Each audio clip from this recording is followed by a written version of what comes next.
Hello, Internet. My name's John Bracken. I get to work here at the Digital Public Library of America.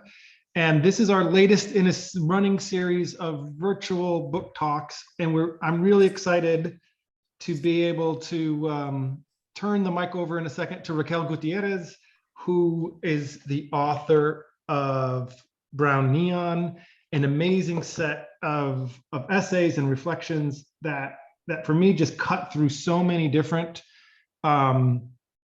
conversations and identities and throughputs, from race to gender to sexualities to LA to the environment to Thomas Guides, all these sort of old pre-digital reflections of the Che Cafe and other things. And I feel a little bit old, but as I kind of reflected on the book, I kind of picked all these like 90s. It feels like a 21st century kind of, I don't know, reflection on folks from Mike Davis to Leslie Feinberg to Ruben Martinez that feel like very like 90 LA kind of discourses for me, but takes it to a whole different level. And I didn't even touch on the whole Arizona desert aspect of things, which is a whole other part. So I'm really excited before I shut up, I'll do my Raquel introduction and my Lou introduction. So Raquel Gutierrez, author of Brown Neon, is a 2021 recipient of the Rabkin Prize in Arts Journalism, recipient of the Andy Warhol Foundation Arts Writers Grant, teaches at Oregon State University in the Cascades Low Residency Creative Writing MFA program, and is a native now or resident of Tucson, Arizona.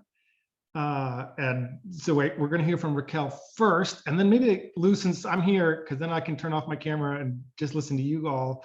Lou is going to then be in conversation with Raquel. Lou is a member of the Navajo Nation and also a descendant from Irish-Scottish desert settlers. And they completed their dissertation, which I totally want to find, Skin World's Black and Indigenous Science Fiction Theorizing Since the 1970s. Born and raised in Arizona, they've lived in New York City mostly consistently since 2007, where they are an assistant professor of Native American Studies in the Department of Social and Cultural Analysis at NYU. So thank you both so much for beaming in with us from different parts of the country. And I'm really looking forward to this conversation. And Raquel, over to you. Gracias, John. I appreciate that. And I appreciate the space that we've made here at the Digital Public Library of America. And so super stoked to be here with Lou Cornum. As Ben Affleck says about Matt Damon in Good Will Hunting, my friend is wicked smart. So thank you for being here, my friend. And I'm going to be reading an excerpt from Vessel Among Vessels, Laura Aguilar's Body and Landscape, an essay that I wrote on an invitation from Lou Cornum for a sort of a critical obit for the New Inquiry. And so I'm going to start off just a few paragraphs in when we get to East Los Angeles by way of the desert, by way of West Hollywood. And so sort of a Southern California queer mapping of sorts. In 1992, Aguilar, herself a Chicana lesbian, experienced an imaginative shift in her practice. She was so taken with the Plush Pony, a bar in East LA that catered predominantly to working class Chicana lesbians, that she set up her camera and offered to take portraits of the locals as a way to socially lubricate what was an otherwise difficult scene for Aguilar, a shy, self-identified introvert to navigate. A very butch femme joint. The Plush Pony was a space where Aguilar found some sense of kin with its barflies, enough to immortalize them in her now infamous Plush Pony series. Because its clientele was perhaps rougher than the usual ilk that frequented bars like the Palms or the Normandy Room in the West Hollywood of the 80s and 90s, The plush pony differed from the normative spectatorship that Aguilar had grown weary of appealing to. The lawyers, activists, artists, and academics she had previously photographed in her Latina lesbian series were an echelon ready for its respectability close-up. In the portrait series, encapsulating the years 1985 to 1991, we meet the subjects by name, accompanied by a lyrical caption summarizing their aspirations come to fruition. Carla, for example, in a sexy black motorcycle jacket, her voluminously coiffed bangs brushing the corner of her forehead like a Chicana fawn's, looks into the camera to emphasize her tenacity, which is corroborated by the text. My mother encouraged me to be a court reporter. I became a lawyer. Carla, 1986. The plush pony dykes, however, always remained anonymous. Nameless also were the ways they overcame being underestimated. The intimacy in the portraits of butch lesbians in white A shirts and baseball caps offer some entry into what their night lives might have been like. That the plush, as it was known to El Sereno locals, was where their gender nonconformity could be acknowledged and desired. But there's not a sense of articulated interiority, nor a conversation between narrator and subject made as legible as the one in the series Latina Lesbians. When I came to the plush pony, the bar signaled what it meant to be a brown, gender nonconforming queer from East Los Angeles. It was a time and space when one could traffic in the promiscuity between the aspirational lesbian and the rough queer. My queer adolescence took place at the convergence between the higher educational options that gave the subjects in Latina lesbians language and empowerment, and the roughness of barrio nightlife captured in the deep creases of the subjects' faces in the plush pony series. In 2001, I joined a softball team called Las Traviesas, which translates to the naughties. Bueno, bonito y barato was our mantra. We were assembled by a mulleted East Los butch named Norma, who had recently broken up with the co-coach for the Reds, the last of the old school lesbian haunts in Boyle Heights, and thus losing her coaching position. I don't know who met Norma first, but our team was composed mostly of the Chicana lesbians I knew from the Thursday night weekly lesbian support group at one of the HIV prevention health service organizations near Beverly and Atlantic, where East Los turned into Montebello, where scrap met aspiration. We too were already losers. We had lost our posts as daughters in our families, lost jobs threatened by our legible queerness, and lost the barrio's respect for the choices we made regarding desire. We were las tiradas, the castaways before we were las traviesas. We talked sex, art, and policy, and ate vegetarian gorditas after lighting candles at the Virgin of Guadalupe altar in the parking lot at El Mercadito on Sundays like good Chicana lesbians. For me, the time was at best an experiment in elusive authenticity and connecting with the likes of Norma and the posse she brought over with her from Reds, especially as I sought to imagine different models of female masculinity. Much like the contextual specificities of each butch lesbian centered in the plush pony portraits, those representations were difficult to arrive at. My nascent Chicana lesbian spectatorship sought out visual registers to help name a difficult subjectivity within. One that wasn't ubiquitous in the early aughts when Google could bring queer worlds closer with just a few search terms. Back then, we had heard of Laura Aguilar because we were activists, but we had never seen her work in the flesh. We had missed a few showings at the LGBT Center in West Hollywood or other presentations made possible by Viva, a Latinx gay and lesbian advocacy group bringing awareness of the HIV/AIDS pandemic affecting Latinxes in Los Angeles County. Viva was one of the few platforms for lesbian and gay Latinx artists to perform and show art where celebration and grief could coexist.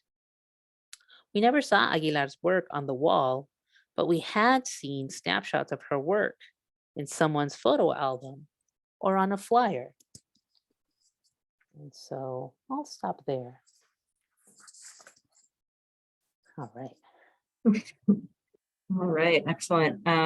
Thank you, John, for the introduction, and the Digital Public Library for bringing us together once again. The last time we talked at length about your book was in the backyard of Unnameable Books in Brooklyn, which, if I remember right, was right across the street from an apartment you had been in when getting your performance studies master's at NYU, correct? It's true. Yes, I there on the corner of Bergen and Vanderbilt Avenue, and so seeing that anew, not quite 20 years after living there, okay, and then being at this incredible bookstore in this backyard space on a street that had been closed off, and it was just sort of this weird little sort of city plan of just like all these beautiful white babies in strollers walking the Brooklyn stroll come to life. A little oasis. Little oasis. Yeah. Dare I say the urban suburban utopian plan. True. Yeah, that whole area. And now I'm in an office at NYU, which probably pretty close to places you've been. But yeah, just thinking about, I mean, that time we met last to talk about the book, we've since seen each other in LA, which is kind of also topical to your book. But the book was so new then, right? In the summer, Yeah. wide open possibilities before us of July and August. Mhm. And I imagine you've been doing a lot of conversations and sort of being on tour with the book. And I kind of liked the way that you would describe it almost as like a living thing that you had birthed. And having the honor of being one of the book doulas for previously editing the essay. But I wonder, in the months since then, if it feels like now it's a small child or a toddler, does the metaphor kind of persist, and how do you feel Sure. about the book now that Yeah, it's kind of have a life on its own? It's interesting. I mean, I am still in the middle of some attachment parenting, so the book is held close to my bosom, and I travel I travel with it everywhere I go, of course, or have been. It's been the catalyst, of course, for these incredible travels. I was in Ann Arbor last week, and I was part of a writing series for their MFA program, and that program is just a tried and true MFA program, poetry and fiction. And so I didn't realize that I was the first writer in the Zell writers series that was a nonfiction writer that had been invited to speak. So those sort of strange little superlatives following this experience is it is strange in the sense that creative nonfiction and all of the for me, nonfiction trafficking, that is just various experiments in genre promiscuity. And so this book itself has also been a way to kind of call in reportage, criticism, travel writing, which for me to be sort of stamped with that category feels off-putting in the best possible ways, right? We always think of travel writing as sort of the colonial project, but also in my own sort of critical autoethnographic sort of critical experiments in Latinidad. I'm just like, oh yeah, I do colonize as well, or I come from a long line of colonizers. And so, but since June, it's been a really fortunate set of just opportunities to be able to discuss those the way in which we complicate and inhabit identities, and how do these identities sort of like take away from like collectivity and collective making and community, and but also thinking through mobility and privilege and making all the ways we've made state at a frontier. Yeah, I mean, I definitely identify with your genre promiscuity, and And it seems to me like I was, returning to the book the last week or so in preparation for this conversation. And something that I was thinking about was also like the, I don't know, maybe you'll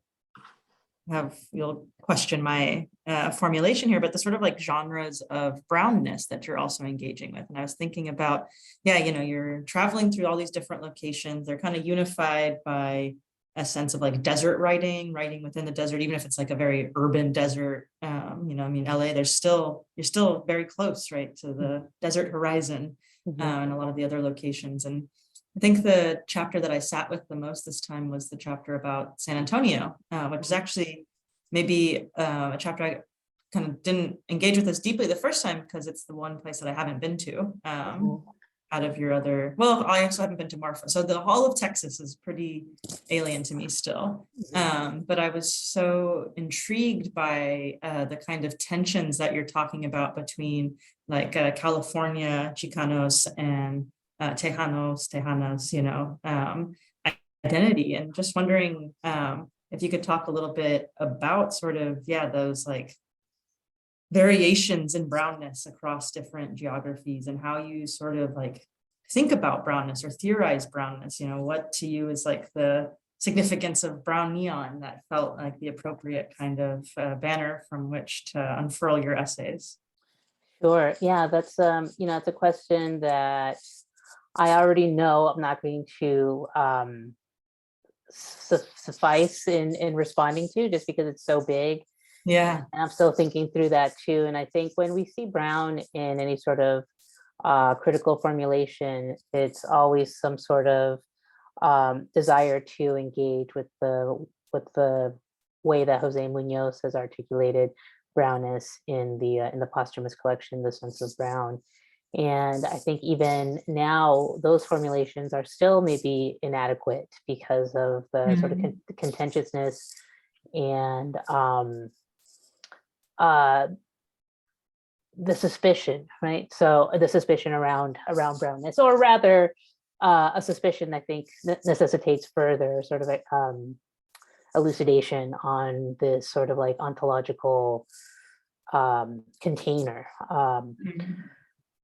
And so, we think of brown. I mean, I've thought of brownness in relation to both power, privilege, and dispossession, and how brownness is often just this hub with sort of, the tendrils that sort of hook into, to use a sci-fi term there. But to hook into those ports, right? Those ports of power, and those ports of dispossession, and how these proximities and distances kind of help us account for the ways in which we've like built up and been in service to like these toxic sort of supremacies, white supremacies, but also brownness as sort of this desperate attempt to kind of disavow our proximities to this power. That it's like, we're not white, we're brown. How could we possibly be white? We don't have the same access to power, but we could, and we have, and as I get older and I see just these instances of what I don't know if you've been following what's been happening in Los Angeles around the LA City Council. Right. Yeah. I heard about that meeting. That the recording, right? This recording that was recorded a year ago and has only come out just a few weeks before this November election. And New York Times Charles Blow opinion piece about this light form of white supremacy, LITE, and which for me is such a like mind fudge of like a term to refer to it in that way, because what does lightness do? Right. The low caloricness or the softness, right? In terms of it's like you're thinking of light sour cream or light jazz. If you have light white supremacy, what is that doing? And so So, I think in really terrifying and toxic, vying for power, it's hard not to, well, it would be ridiculous not to implicate brownness in sort of those impulses, no, not impulses, sort of these like very, structurally oriented attempts to dominate. And so yeah, so I mean, I think like your question it's huge. And I think after seeing Brownian out into the world and the way in which, colorism, racism, the conversations around Blackness and indigeneity and Latinidad, it demands further, for sure, further consideration, but I'm also just like, well, are we able to repair? Are we able to repossess? Are we able to reconcile? So I think I'm sort of at this interesting impasse myself. Yeah. Actually didn't realize that the meeting itself had happened much earlier, and that this was just a recording that had leaked of the comments made by those LA politicians. But it does definitely reveal the kind of secret or not so secret like ugliness of aspiration, whether that's like political aspiration or aspiration to ascend your political class or your social economic class. And I think that those are some moments in the book, like there, where you really kind of shake us out of any complacency that might have been established by kind of questioning, that which isn't being said in a moment, or the sort of easy way in which people can move between spaces of like deprivation as a kind of visitor to then, to like a joyous wedding of people who, maybe previously were like crust punks, but now have kind of reached a sort of somewhat kind of, stable, approaching middle-aged way to be. And I was really, struck with that in the in that essay about the blue barrels, and your real sense of conviction, like, okay, this is a difficult afternoon, but we'll never have it as hard as the people who are moving, right? And so there's a real kind of calling forth brownness as like, this mode of solidarity, while also understanding that it will always be different across, whether that's borders of like national borders or borders of class. So I just really appreciate you always coming in and complicating a scene that you've set up, or taking us out of it to really reconsider. And maybe this relates to the brownness aspect, or maybe you moving in between genres of brownness. But another phrase that really stuck to me this time was the decalifornizing myself. Because I've told my partner before that I'm like also on this like, the mission of my life is to like try to undo my induction into Americanness, into the kind of like, you might think of that as a kind of like anti-assimilation program of like trying to unlearn the like politeness of white American, the like forced fake politeness of like the American white way of being, and the sort of avoidance of difficult truths and all these things. But I wonder, what does it mean for you to de-Californize yourself? When do you know that process is complete? Is it also Well, I think we're both sort of contending with this idea of diplomacy, in the sense that in California plates, when you bring California plates into say Utah or Arizona or Wyoming, for example, you're broadcasting a particular potentially alienating aspect of yourself, in the sense that you are either moneyed, or you are kind of just soaking in the blue waters of the political vibe of the state. And I think, that comes from initial just like travels through those places Yeah. and just being told like, oh, well, be careful because you have California plates, and not questioning that until traveling through like Arizona and just like stopping at just I think it was either head of Quartzsite or Tonopah off the Interstate 10, and just just somebody calling somebody like a gosh, an insult about their Californianess, and just kind of, and that sort of landing with me.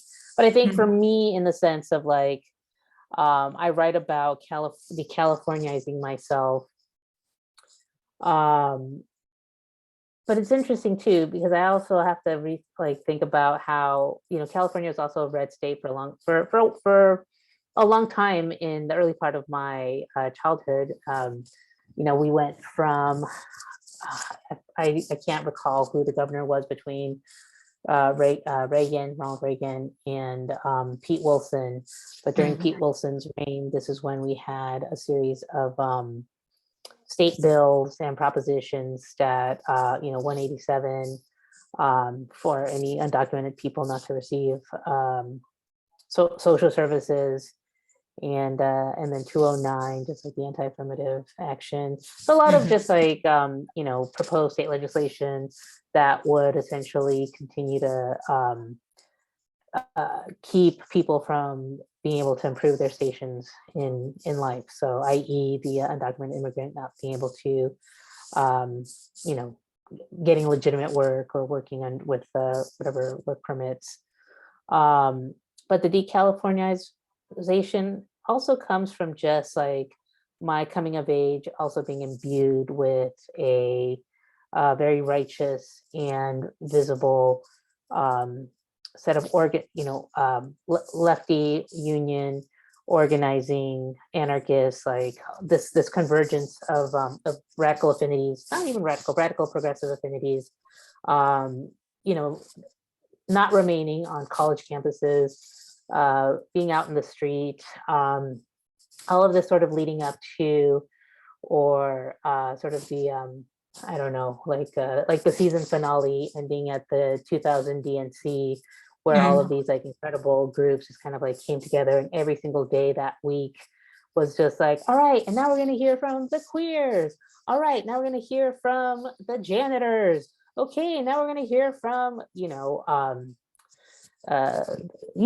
the teachers, in the sense so everybody had like an opportunity, everybody got to do their drum solo, everybody got to do their, this thing, and sort of like reveal themselves, and which was also, so I'm just saying, like, by decalifornizing myself, which is I've been asked about that, Ishtamaya Murray asked me about that too. And but ultimately that not everywhere that I go in the Southwest is going to have such a raucous history of organizing until I do encounter it, or maybe I do, so decalifornize myself in the sense of just like this sort of nationalism around just being from Los Angeles and California, of just like, oh man, nobody does it as good as we do, right? So as if like politics were like a sporting mascot or whatever to get behind. Yeah, I mean, it is like an imperial core in some ways, California, and LA in particular, right? And the land of, damn, that's brutal, Lou. But yeah, I mean, you might be in that process, but you did look very at home when I saw you in LA. For sure. Although it's a very different Los Angeles. It's been a very different Los Angeles, and it's been very painful to sort of see its the way the way that it's being, the direction of the sun that people want LA to face. Right. And so, and how this election is going to sort of determine its fate. But Los Angeles has also become a various types of offering various types of shelter to those creative classes escape, who were driven out by the tech industry or untenable to continue living in New York after the pandemic. So, but also, California needs to, I don't know what it needs, but another headline I saw was the Governor Newsom telling people, with families with transgender children, to come to California and to think of it as a sanctuary state, except you don't get the same bang for your buck you do leaving Texas for California. Yeah, exactly. Well, and I imagine you're today in Tucson. Sure am. Yeah. And it's sort of beautiful in a way to hear Tucson narrated from your perspective. I went to high school in Frozen Tucson. on my end. Oh, Lou, there you are. You were frozen for Am I a second. back? Okay. Yeah, you're back. Just saying, that I was I went to high school in Tucson, and it was really jarring for me to return and see how much it had changed. But mostly in ways that were exciting to me, like the fact that there is this, that there's this political organizing that's happening that I wasn't as aware of when I was young and just trying to get out, and just trying to like escape to the East. Of course. And like the queer life and the queer networks. And that's one of the beautiful things about this book too, is how much it illuminates those like queer routes of art making, political work, and just like friendship, right? I mean, there's so much of this book that's like made possible through really enduring friendships. That's very sweet. But I also noticed in the background, is that a painting by Grace Rosario Perkins? It sure is. Oh, This cool. was my one of my wedding presents. One of our wedding presents. And so Beautiful. Grace Rosario Perkins gifted us this incredible painting. I'm going to try to show it in such a way where I don't destroy the chaos of my desk or show my messy guest Hear room. things falling off. Yeah.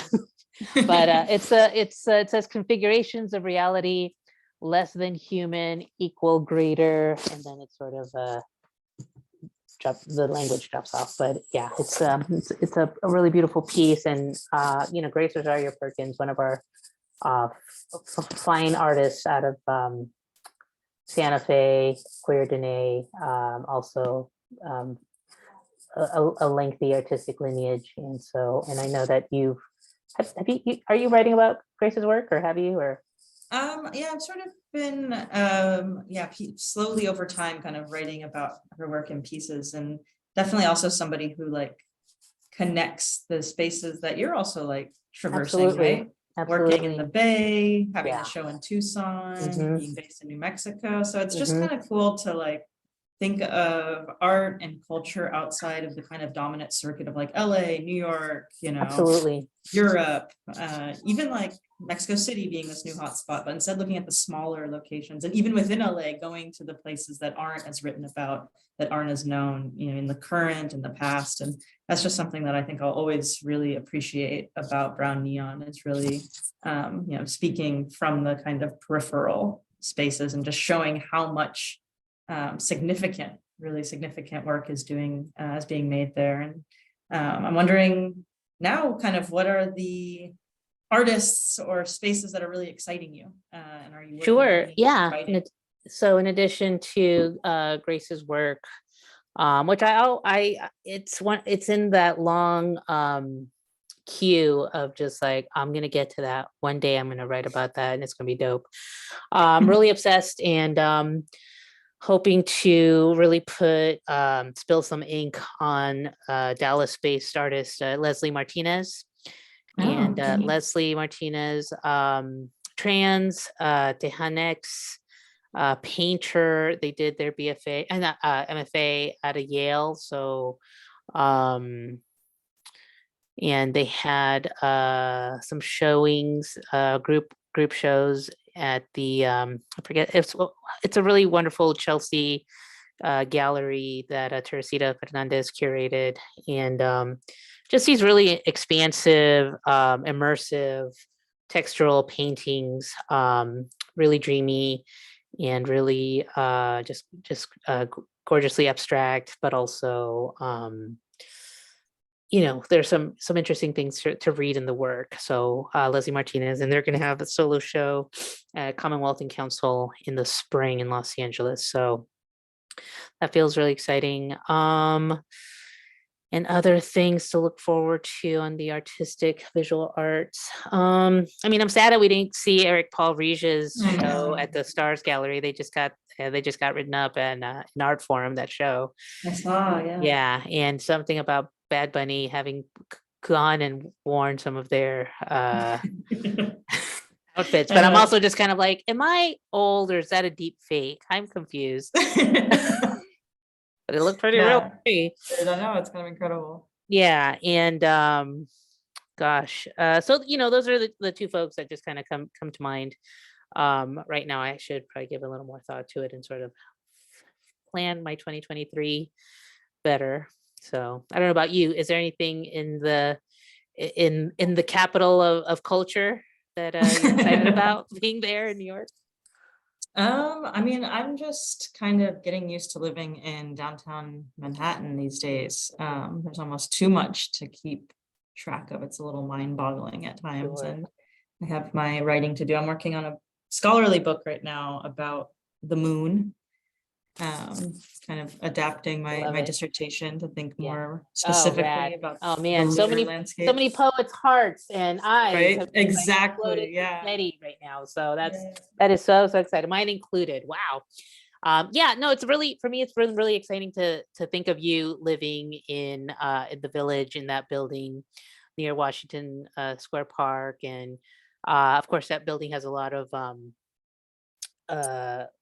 I have a lot of fondness for just like going to Jose Muñoz's apartment and playing with Bully, his bulldog, and right. And pork chops and vodka, and just kind of like, how can I learn to write essays while watching TV?